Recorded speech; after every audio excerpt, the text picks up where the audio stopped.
Hello everyone, I am your social science educator. जैसा कि आप सभी को पता है, लास्ट वीडियो में हम देख चुके हैं नेचुरल रिसोर्सेज जो हैं वो कैसे कैटेगराइज किए जाते हैं, मतलब renewable and non renewable resources में। अगर आपने वो वीडियो नहीं देखा है तो आप आई बटन पर क्लिक करके उस वीडियो को देख सकते हैं। अब हम आज क्या करने वाले हैं, तो यहां पर हम देखेंगे distribution of natural resources and it's implications. तो चलिए स्टार्ट करते हैं और बात करते हैं यहां पर कि एक्चुअल में नेचुरल रिसोर्सेज किस तरीके से डिस्ट्रीब्यूटेड होते हैं। तो चलिए सबसे पहले हम यहां पर देख लें कि नेचुरल रिसोर्सेज जो हैं वो क्या इवनली डिस्ट्रीब्यूटेड है। क्या आप लोगों को ऐसा लगता है कि जो नेचुरल रिसोर्सेज है वो सभी जगह पर सेम तरीके से डिस्ट्रीब्यूटेड होंगे?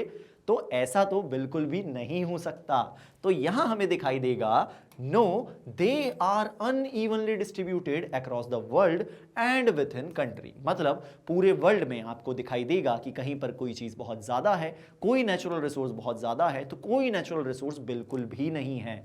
तो उन्हीं के लिए हमारे पास कुछ एग्जांपल्स हैं, जैसे कि सऊदी अरेबिया में आप सभी को पता होगा कि यहां पर बहुत सारा अबंडेंस में जो ऑयल है, जो क्रूड ऑयल है वो अवेलेबल है, बट यहां पर कोई भी बिग रिवर नहीं है। मतलब एक रिसोर्स तो अवेलेबल है बट दूसरा रिसोर्स यहां पर बिल्कुल भी अवेलेबल नहीं है।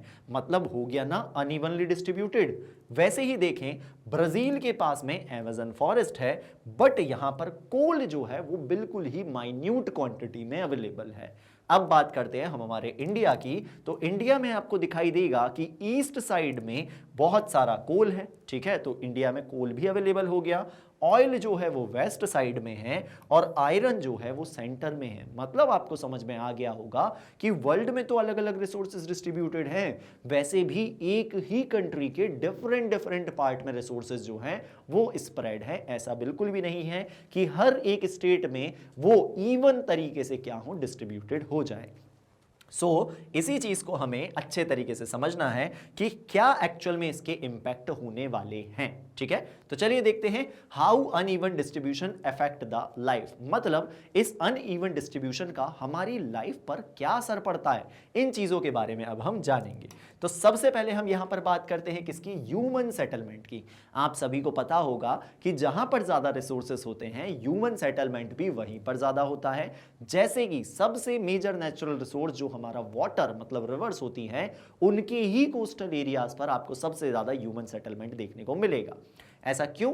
क्योंकि इफेक्ट ऑफ अनइवन डिस्ट्रीब्यूशन क्या होने वाला है ह्यूमन सेटलमेंट पर। देखिए, पीपल लिव नियर वाटर, क्योंकि यहां पर ही होगी फर्टाइल सॉइल और यहां पर ही मिलने वाले हैं बहुत सारे मिनरल, इसलिए ह्यूमन सेटलमेंट वहीं पर होगा जहां पर क्या होंगे, रिसोर्स ज्यादा होने वाले हैं। Example, CTs on Ganga, villages near mines. तो ये आपको एग्जाम्पल दिख भी जाता होगा कि जो गंगा रिवर है उसके साइड साइड में आपको बहुत सारी सिटीज फ्लोरिश होती हुई दिख जाएगी, जैसे कि बनारस। वैसे ही आप जब देखेंगे कि जहां पर माइंस होती है वहां पर ज्यादा विलेजेस होते हैं, क्योंकि वहां आसपास के लोगों को काम मिल जाता है आसानी से, जॉब सिक्योरिटी हो जाती है।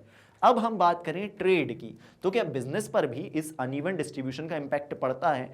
तो बिल्कुल पड़ता है। अब क्या होने वाला है इसका impact, places with extra resource sell other buy. मतलब जिन भी जगहों पर कोई भी रिसोर्स की मात्रा जो होती है वो ज्यादा होती है, मतलब क्वांटिटी ज्यादा अवेलेबल होती है, वो उन रिसोर्सेस को एक्सट्रैक्ट करके बेचते हैं और बाकी जो सभी होते हैं वो क्या करते हैं, उनसे खरीद लेते हैं। एग्जाम्पल के लिए, इंडिया एक्सपोर्ट आयरन ओर और इंडिया इंपोर्ट करता है क्या, ऑयल, क्योंकि हमारे पास आयरन ओर की काफी अच्छी क्वांटिटी अवेलेबल है बट हमारे पास में ऑयल जो है वो बहुत ही माइन्यूट क्वांटिटी में अवेलेबल है, इसलिए ही तो हम गल्फ कंट्रीज से ऑयल को इंपोर्ट कर लेते हैं। तो ये समझ में आया कि किस तरीके से इसका इंपैक्ट होने वाला है ह्यूमन सेटलमेंट पर भी और वैसे ही ट्रेड पर भी, जिससे क्या होता है, कंट्रीज एक दूसरे के साथ में ट्रेड करती है। अब हम देखेंगे कि इसका ही क्या असर होने वाला है इकोनॉमी और जॉब्स पर। तो देखिए, यहां पर आपको दिख रहा होगा कि जो भी माइनिंग एरियाज होते हैं, जहां पर भी मतलब मिनरल्स पाए जाते हैं, वहां पर ज्यादा फैक्ट्रीज बनने वाली है, क्योंकि वहां से उन मिनरल्स को माइन किया जाएगा। अब उस कारण क्या होने वाला है, यहां पर जॉब्स भी ज्यादा क्रिएट होने वाली है। एग्जाम्पल में देखते हैं, जैसे कि आपने देखा होगा झारिया नाम की एक साइट है जहां पर एक्चुअल में कोल अवेलेबल है और कोल को वहां से एक्सट्रैक्ट करके यूज किया जाता है। तो वहीं पर आपको स्टील प्लांट भी दिखाई देंगे, क्योंकि कोल जरूरी है किसके लिए? स्टील प्लांट के लिए, क्योंकि उसे एनर्जी चाहिए जो उसे कोल से मिल जाती है, और इस कारण यहां पर एम्प्लॉयमेंट अपॉर्चुनिटीज थोड़ी सी ज्यादा दिखाई देने वाली है। अब हम बात करते हैं, क्या ये अनइवन डिस्ट्रीब्यूशन के कारण कॉन्फ्लिक्ट भी हो जाते हैं? क्या ऐसा भी कुछ होता है कि लोग आपस में इस अनइवन डिस्ट्रीब्यूशन के कारण लड़ने लगे? तो जी हां, यहां देखिए, फाइट्स ओवर स्कार्स रिसोर्सेज, मतलब जो रिसोर्सेज बहुत ही कम मात्रा में अवेलेबल है उनको लेकर अलग अलग स्टेट्स एक दूसरे से लड़ती हैं, तो वहीं कंट्रीज भी एक दूसरे से क्या करती है? कॉन्फ्लिक्ट करने लगती है। जैसे कि एग्जांपल है हमारे पास कावेरी वाटर डिस्प्यूट। आपने देखा होगा ना कि कावेरी रिवर जो है वो बहुत सारी स्टेट से होकर जाती है। अब यहां पर सारी स्टेट्स जो हमारी साउथ इंडियन स्टेट्स हैं, यहां पर आपको दिखाई दे रहा होगा कि जो ये कावेरी रिवर है यहां से होते हुए जा रही है, ठीक है। तो यहां पर तमिलनाडु भी दिखाई दे जाएगा, साथ ही साथ में पुडुचेरी के लेवल पर चीजें दिखाई जाएगी, केरला आपको दिख जाएगा। तो ये सारे जो हैं वो आपस में लड़ रहे हैं, क्योंकि इन सभी को ज्यादा से ज्यादा वाटर यूज करना है कावेरी रिवर का। बट स्टिल ये तो एक लिमिटेड क्वांटिटी में अवेलेबल है ना, इस कारण इनका क्या हो जाता है? कॉन्फ्लिक्ट हो जाता है। और मिडिल ईस्ट जो है इसी तरीके से ऑयल वार्स में इंडल्ज रहता है। तो ये जो रिसोर्सेस हैं वो सिर्फ और सिर्फ जॉब्स पर, वो सिर्फ ट्रेड पर और सेटलमेंट पर इंपैक्ट नहीं डालती, इवन इनसे कॉन्फ्लिक्ट होना भी पॉसिबल होते हैं। चलिए, ये तो समझ में आ गया कि इसका इंपैक्ट क्या होने वाला है। अब बात करेंगे कि इंडिया में कौन कौन से रिसोर्सेज अवेलेबल हैं और किस तरीके से इनकी जो लोकेशन है और इन्हें यूज कहां कहां पर किया जा सकता है। तो चलिए स्टार्ट करते हैं। यहां पर देखिए, हम इंडिया के रिसोर्सेज की बात करने वाले हैं। सबसे पहला रिसोर्स आपको दिख रहा होगा जो है कोल। कोल जो है वो हमारे इंडिया में झारिया, जिसके बारे में हमने अभी पढ़ा, ये झारखंड में है, और वैसे ही रानीगंज जो कहां पर है? वेस्ट बंगाल में। ये इंपॉर्टेंट साइट्स है फॉर कोल, तो इन्हें आपको याद रखना होगा। अभी मैं मैप में भी आपको ये साइट्स दिखा दूंगा। तो यहां पर देखिए, कोल जो है आपको दो जगह पर, जैसे कि झारिया और रानीगंज में बहुत अच्छी क्वांटिटी में मिलने वाला है। अब कोल का हम यूज क्या करते हैं? तो इसे इलेक्ट्रिसिटी प्रोडक्शन के लिए यूज किया जाता है, वैसे ही इसे स्टील इंडस्ट्रीज में भी यूज किया जाता है। अब बात करते हैं किसकी? सेकंड रिसोर्स की, जो होने वाला है पेट्रोलियम। तो इस पेट्रोलियम को आप अगर देखेंगे तो ये मुंबई हाई जो है वहां पर आपको मिल जाएगा, और असम दिग्बोई वाला जो रीजन है वहां पर भी आपको पेट्रोलियम जो है वो मिल जाने वाला है, वहां से एक्सट्रैक्ट किया जाता है। अब इस पेट्रोलियम को हम कैसे यूज करते हैं? तो हम एज अ फ्यूल यूज करते हैं, और वहीं जब पेट्रोल का डिस्टिलेशन होता है तो वहां से कुछ ऐसे पॉलीमर्स भी निकलते हैं जिससे प्लास्टिक मैन्युफैक्चर हो जाता है। तो इसका इस तरीके से भी यूज किया जाता है। अब हम बात करें आयरन ओर की। आयरन ओर की माइंस आपको उड़ीसा में, छत्तीसगढ़ में और कर्नाटक वाले रीजन में देखने को मिल जाएगी। आयरन ओर का हम कहाँ यूज करते हैं? तो स्टील मैन्युफैक्चरिंग में हम यहाँ पर क्या करते हैं? इसका यूज करते हैं, और बहुत सारी मशीन्स बनाने में भी आयरन जो है वो बहुत ज्यादा यूज किया जाता है। ठीक, तो आई होप आपको ये भी समझ में आ गया होगा कि किस तरीके से इंडिया में जो डिस्ट्रीब्यूटेड रिसोर्सेज हैं उन्हें हम क्या करते हैं? यूज करते हैं। चलिए कुछ और रिसोर्स देख लेते हैं, जैसे कि बॉक्साइट। बॉक्साइट कहाँ मिलता है? उड़ीसा और गुजरात वाले रीजन में। मतलब इंडिया की जो उड़ीसा रीजन है और जो गुजरात वाला रीजन है वहां पर आपको बॉक्साइट के माइंस दिख जाने वाले हैं। ये बॉक्साइट जो है वो एक्चुअल में क्यों यूज होता है? आप सभी को पता होगा, साइंस पढ़ी है। बॉक्साइट जो है वो एल्यूमिनियम बनाने के लिए यूज किया जाता है। मतलब जिससे हम कैंस बना लेते हैं। कोल्ड ड्रिंक पीते हो ना, कोल्ड ड्रिंक के कैंस तो देखे होंगे, वो किससे बने होते हैं? एक्चुअल में एल्यूमिनियम से। और वैसे ही जो एयरक्राफ्ट की बॉडी होती है उसे हल्का बनाने के लिए भी, लाइट वेट बनाने के लिए उसमें एल्यूमिनियम मतलब बॉक्साइट का यूज किया जाता है। ठीक है, अब देखिए एक बहुत इंपॉर्टेंट रिसोर्स जो होने वाला है, क्या? वाटर। वाटर जो है कुछ हिमालयन रिवर्स से मिलता है और वैसे ही कुछ वेस्टर्न घाट से मिलता है। आपने सुना होगा हमारे यहाँ पर कुछ पेरिनियल रिवर्स होती हैं जो यहां पर आपको देखने को मिल जाएगी, जैसे कि हिमालयन रिवर्स और साथ ही साथ में कुछ वेस्टर्न घाट्स वाली रिवर्स। अब हम इसका कैसे यूज करते हैं? तो आपने देखा कि हम वाटर ही से ही तो क्या करते हैं? इरिगेशन करते हैं, जिससे हमारी क्रॉप ग्रो हो पाती है। वैसे ही हम इसे हमारे पर्पस के लिए, मतलब हम अपने ड्रिंकिंग पर्पस के लिए भी इसका यूज करते हैं। और हाइड्रो पावर, मतलब इससे ही एनर्जी भी प्रोड्यूस कर लेते हैं डैम्स बनाकर, चेक डैम्स बनाकर। सो ये समझ में आ गया कि इंडिया में कौन कौन से रिसोर्सेज कहां कहां पर डिस्ट्रीब्यूटेड हैं और कैसे हम उनका यूज कर रहे हैं। अब देखिए 80% of India's oil is imported because local oil is less. हम इंडिया में जितना भी ऑयल यूज करते हैं उसमें से 80% ऑफ ऑयल इज एक्चुअली हम क्या करते हैं, इंपोर्ट करते हैं। क्योंकि इंडिया में ऑयल तो अवेलेबल है पर वो बहुत ही माइन्यूट क्वांटिटी में अवेलेबल है।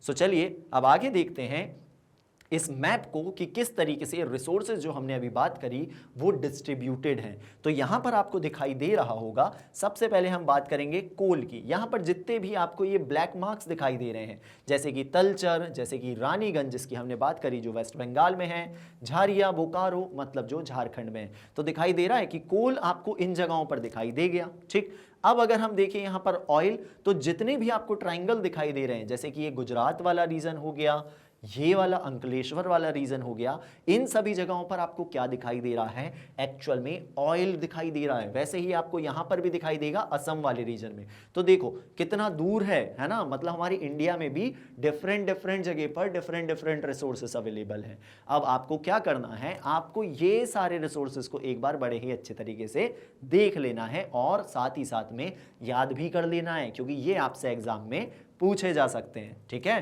तो सारी जो भी रिसोर्सेस आपको यहां पर दिख रहे हैं उन्हें एक बार जरूर अच्छे तरीके से देख लीजिएगा। चलिए अब आगे देखते हैं कि क्या पॉजिटिव इंपैक्ट होने वाले हैं इन रिसोर्स लोकेशंस के। फिर हम इसके बाद में देखेंगे कि क्या इसके कुछ नेगेटिव इंपैक्ट भी होते हैं। तो चलिए यहां पर देखें, सबसे पहले पॉजिटिव इंपैक्ट की बात करें तो इंपैक्ट होने वाला है किस पर, जॉब पर। Coal mines in Dhanbad 1000 of workers. तो यहां पर सबसे पहला पॉइंट ये आपको दिख रहा होगा कि जॉब्स जो हैं वो ज्यादा क्रिएट होती है जहां पर क्या होता है, एक्चुअल में कोल माइंस होती है। तो इस पॉइंट को बड़े ही ध्यान से देखिए, देन हम उसके बाद में और साथ ही साथ में आप ले लीजिए इसका स्क्रीनशॉट, क्योंकि ये पॉइंट्स आपके लिए बहुत ज्यादा इंपॉर्टेंट होने वाले हैं। तो मैं स्क्रीन से हटता हूं, आप स्क्रीनशॉट लीजिए। सो धनबाद में कोल तो अवेलेबल है, इसी के कारण क्या हो रहा है कि बहुत सारी जॉब्स भी मिल रही हैं, क्योंकि इस कोल को एक्सट्रैक्ट करने के लिए बहुत सारे वर्कर्स भी तो चाहिए ना। मतलब ये हो गया क्या, इस रिसोर्स की लोकेशन का पॉजिटिव इंपैक्ट। वैसे ही देखिए इंफ्रास्ट्रक्चर की जब हम बात करते हैं, roads, railways, schools built near big project. आपने देखा होगा कि जहां पर भी बड़े बड़े से प्रोजेक्ट लगाए जाते हैं वहां पर इंफ्रास्ट्रक्चर भी बेटर डेवलप होता है, मतलब सभी लोगों को बेटर सर्विसेज यहां पर मिल पाती है as per the infrastructure point of view. अब यहां पर आप और देख सकते हैं इनकम फॉर स्टेट। अब जिस भी स्टेट में जो रिसोर्स है वो ज्यादा लोकेटेड हैं वहां पर तो ज्यादा फायदा होने ही वाला है। क्यों? क्योंकि यहां पर माइनिंग टैक्स मिल जाएगा, जिससे क्या होगा कि better hospital facility, better schooling facility states भी अवेलेबल करवा सकती हैं। तो ये आपको दिखाई दे रहे हैं कि कुछ पॉजिटिव इंपैक्ट होते हैं हमारे रिसोर्स लोकेशन के। वैसे ही देखिए इंडस्ट्रियल ग्रोथ पर भी इसका पॉजिटिव इंपैक्ट होता है, क्योंकि जैसे कि आपने देखा होगा कि जो टाटा स्टील है वो कहां पर है, वो जमशेदपुर में है। क्यों? क्योंकि वहां पर एक्चुअल में आयरन की अवेलेबिलिटी अच्छी है और साथ ही साथ में वहां पास में ही झारिया माइन से कोल भी अवेलेबल हो जाता है। तो जिन भी स्टेट्स में एक्चुअल में रिसोर्सेस अवेलेबल हैं वहां पर ज्यादा जॉब्स भी होने वाली है, वहां का इंफ्रास्ट्रक्चर भी अच्छा होने वाला है, वहां की स्टेट्स को ज्यादा फायदा भी होने वाला है और साथ ही साथ में इंडस्ट्रियल ग्रोथ भी वहां पर बेटर होने वाली है। पर क्या इन रिसोर्स लोकेशन से अब कुछ नुकसान भी होने वाला है? मतलब अब हम ये देखने वाले हैं कि जिन स्टेट्स में या फिर जिन एरियाज में रिसोर्स अच्छी मात्रा में अवेलेबल है, बेटर क्वांटिटी में अवेलेबल है, क्या वहां पर भी कोई नेगेटिव इंपैक्ट होता है? तो चलिए अब देखते हैं अपने अगले पॉइंट में कि क्या होते हैं एक्चुअल में इसके नेगेटिव इंपैक्ट। सबसे फर्स्ट ऑफ ऑल आपको यहां पर दिखाई दे रहा होगा नेगेटिव इंपैक्ट में डिस्प्लेसमेंट। आपने देखा होगा कि जिस भी जगह पर रिसोर्सेस होते हैं वहां पर एक्सट्रैक्ट करने के लिए क्या किया जाता है, उस जगह को वैकेंट करवा लिया जाता है, ह्यूमन सेटलमेंट वहां से हटा दिए जाते हैं। तो tribal moved from forest for dams and mines. जहां पर भी माइंस होते हैं वहां से जो ट्राइबल्स होते हैं उन्हें हटा दिया जाता है, क्योंकि वहां पर माइनिंग करनी है। वैसे ही आपने देखा कि जब नर्मदा पर सरदार सरोवर डैम बन रहा था तब भी वहां पर नर्मदा बचाओ आंदोलन हुआ, क्योंकि वहां से भी ट्राइबल्स को हटाया जा रहा था, क्योंकि वो उसके कैचमेंट एरिया में आ रहे थे और वहां पर फ्लड से उनकी जान भी जा सकती थी। तो इस तरीके से आपको नेगेटिव इंपैक्ट में डिस्प्लेसमेंट भी देखने को मिलने वाला है। फिर देखिए पॉल्यूशन, जिन जगहों पर रिसोर्सेज ज़्यादा होते हैं वहाँ पर पॉल्यूशन भी तो ज़्यादा होगा ना, जैसे कि कोल डस्ट, जहाँ पर कोल माइंस ज़्यादा हैं जिससे लंग डिसीजेस हो जाते हैं माइनर्स में। कई बार आपने देखा होगा कि बहुत सारे जो ऑफशोर बेल्ट होते हैं जहाँ पर ऑयल अवेलेबल है, क्रूड ऑयल अवेलेबल है, वहाँ ऑयल स्पिल होता है और उसके कारण फिशेस जो होती हैं उन्हें ऑक्सीजन नहीं मिलती और वो मर जाती हैं। मतलब यहाँ पर ऑक्सीजन की कमी के कारण फिशेस जो हैं वो उनकी संख्या कंटिन्यूसली कम होती जाती है। अब वैसे ही देखें loss of forest, so obvious सी बात है कि जहां पर भी माइनिंग की जाती है जैसे कि वेस्टर्न घाट्स में, तो वहां पर क्या होता है, जो वाइल्ड लाइफ हैबिटाट है वो धीरे धीरे करके वहां से गायब होने लगता है, वैनिश होने लगता है, क्योंकि यहाँ डिफॉरेस्टेशन का जो पेस है वो बहुत हाई रहता है। आगे देखिए एक और पॉइंट जो होने वाला है वाटर शॉर्टेज का, जहां पर भी ओवर पंपिंग की जाती है। अब आपने देखा होगा जो माइंस होती है एक्चुअल में, जैसे कि कोल माइंस, तो वहां पर बहुत सारा वाटर पंप किया जाता है उसे एक्सट्रैक्ट करने के लिए भी। अब इस ओवर पंपिंग के कारण क्या होता है कि उस एरिया में वाटर शॉर्टेज होने लगती है और आसपास के जो विलेजेस होते हैं उन्हें बहुत ही कम वाटर अवेलेबल एक्चुअल में हो पाता है। तो ये कुछ नेगेटिव इंपैक्ट है इन रिसोर्स लोकेशंस के, तो ये आपको समझ में आ गए होंगे। अब हम बात करते हैं एक ऐसे कॉन्फ्लिक्ट की जो एक्चुअल में बहुत ज्यादा मेजर कॉन्फ्लिक्ट है, क्योंकि ये रिसोर्सेस को नहीं पता कि वो किसकी बाउंड्री में है। जैसा कि हमने अभी देखा था जब हमने कावेरी रिवर की बात करी थी, तो ये जो डिस्प्यूट है बहुत ज्यादा एक्चुअल में फेमस डिस्प्यूट के लेवल पर आपको दिखाई देता है। ठीक है, तो यहां पर देखिए कावेरी रिवर की जब हम बात करेंगे इसके डिस्प्यूट की, इसमें कौन कौन से स्टेट हैं, तो इसमें कर्नाटक होने वाला है, तमिलनाडु, केरला और पुडुचेरी, जो मैंने आपको बताया अभी। ठीक है, अब यहां पर इशू क्या है, Karnataka want water for crop और तमिलनाडु फॉर ओल्ड फार्मलैंड्स। तो दोनों को ही, इवन इन सभी को ही अपनी अपनी नीड्स को फुलफिल करने के लिए वाटर चाहिए है, बट वाटर तो कावेरी में लिमिटेड है ना, इस कारण से इनके बीच में कॉन्फ्लिक्ट जो है वो कंटिन्यूसली चलता रहता है। सॉल्यूशन नीडेड, फेयर शेयरिंग हो, साथ ही साथ में रेन वाटर हार्वेस्टिंग की जाए जिससे वो अपनी नीड्स खुद भी फुलफिल कर सकें, लेस वाटर इंटेंसिव क्रॉप का यूज किया जाए। मतलब जैसा कि कावेरी का वाटर लिमिटेड है तो लेस जो वाटर इंटेंसिव क्रॉप होती है उनका ही यहां पर यूज भी करना चाहिए, जिससे हम इसके वाटर को क्या कर सकें, एक्चुअल में बचा सकें। तो यहां पर आपको इस चैप्टर में समझ में आ गया होगा कि किस तरीके से यहां पर जो रिसोर्सेस हैं वो डिस्ट्रीब्यूटेड होती हैं और उसका क्या क्या इंपैक्ट होता है अलग अलग लोकेशन के अनुसार। अब हमने यहां से क्या सीखा, हमने सीखा अनइवन डिस्ट्रीब्यूशन क्रिएट अपॉर्चुनिटी, मतलब अनइवन डिस्ट्रीब्यूशन से अपॉर्चुनिटी भी क्रिएट हो रही है, तो वहीं हमने देखा कि इससे कॉन्फ्लिक्ट भी होते हैं। अब wise planning turn resource into shared prosperity not war. अगर इन रिसोर्सेस की प्लानिंग वाइजली की जाए, समझदारी से की जाए, तो यहां पर प्रॉस्पेरिटी आने वाली है rather than war. So I hope आपको ये सभी कुछ चीजें समझ में आ गई होगी और ये टॉपिक हो गया होगा बिल्कुल क्रिस्टल क्लियर। सो अगर आप चाहते हैं ऐसे ही वीडियोस देखना तो आप विजिट कर सकते हैं हमारे यूट्यूब चैनल पर, आप जा सकते हैं मैग्नेट ब्रेन्स के ऐप पर और साथ ही मैग्नेट ब्रेन्स की वेबसाइट पर, जहां पर free of cost high quality में अवेलेबल होने वाले हैं आपके लिए ये सारे कोर्सेस। और अगर आप चाहते हैं ई बुक और ई नोट्स को अवेल करना तो आप नीचे दिए हुए लिंक पर क्लिक कर सकते हैं। अब अगर आपको ये वीडियो पसंद आया है तो नीचे कमेंट जरूर ड्रॉप करें, साथ ही साथ में वीडियो को लाइक करें और ज़्यादा से ज़्यादा शेयर करें और चैनल को सब्सक्राइब करना तो बिल्कुल ना भूलें for latest updates. So thank you so much.